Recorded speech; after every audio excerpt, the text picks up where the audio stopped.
Bueno, mi gente, en el día de hoy me llega este video de un compañerito de la escuela donde juega mi hijo. Bueno, el vendaval que hubo en estos días logró dañarle parte de su hogar. Mi gente, el que de buen corazón desea ayudarlo, las puertas están abiertas, cualquier ayuda, mi gente. Noche, Ayude. apreciados padres de familia, bendiciones para todos. Las malas noticias, como siempre, se hacen llegar en los momentos que menos esperamos. Y pues en este caso queremos solidarizarnos como familia novohorizontistas que somos con la mamá de Yosimar, la señorita Laura. La verdad, en horas de la tarde, el vendaval y lluvia que pasó por la zona de Santo Domingo, lugar y barrio de residencia donde viven ellos, se les cayó el techo de la casa, parte del techo de la casa.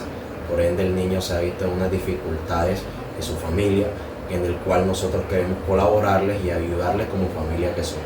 Por favor, colóquese la mano en el pecho y ayudemos a esta familia que ahora mismo necesita de nuestro apoyo. Bendiciones para todos. Quedo atento a su respuesta, a su gran apoyo y a su gran ayuda.